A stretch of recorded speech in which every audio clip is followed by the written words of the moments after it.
traders, 'tis I, the Rumpled One. Today we're going to talk about the buy zone.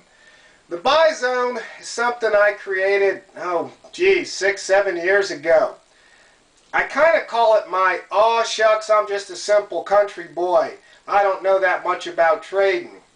But, you know, what I do know is that at the open, we know that at the beginning of the day. And then at the end of the day, we know the close. And so you see, I figures that if I buy at near the open price, since the high is usually higher than the open, then I can sell it for a little bit more than I paid for it. Now, that's the simple country boy way of explaining it.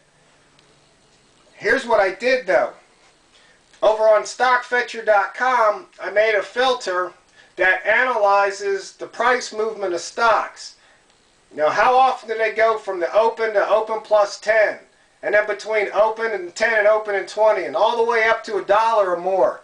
And what I found out was there's some stocks that go 50 cents or more from open up every day, or almost every day, like Apple, RIM. I call them my cows.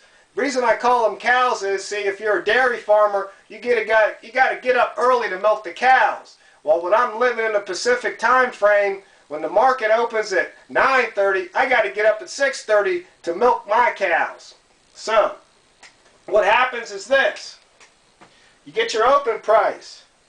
I know, say with a stock like Apple or RIM, if it goes up past that blue line at open plus 10, chances are it's going to go all the way up to open plus 50.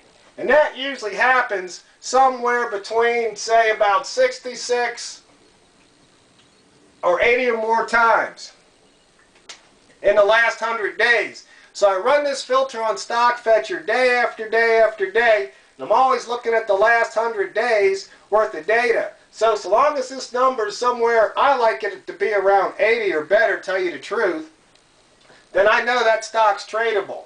A lot of people go, well, what about whipsaw? What about whipsaw? And they go, well, what about your stop loss? Well, to me, the stop loss has always been an obvious thing. If you enter the trade and it gets to here and it stops and it comes down to here, there's two things. It just went below the open price. Well, you don't want to be long below the open price. Not a good thing. Rule of thumb.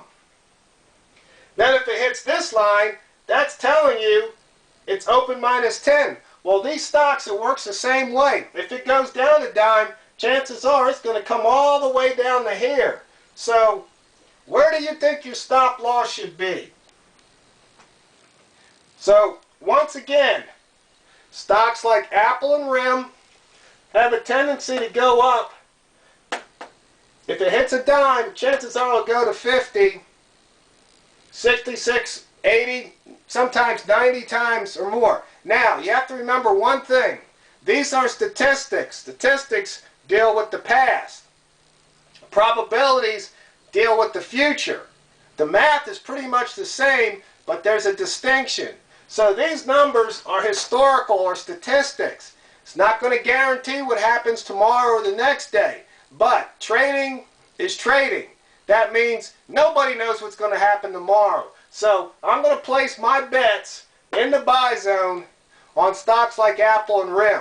Like I say, you can go out to StockFetcher.com, look at my filters. They're free, no charge. So hopefully you like this. You can go out and milk some cows.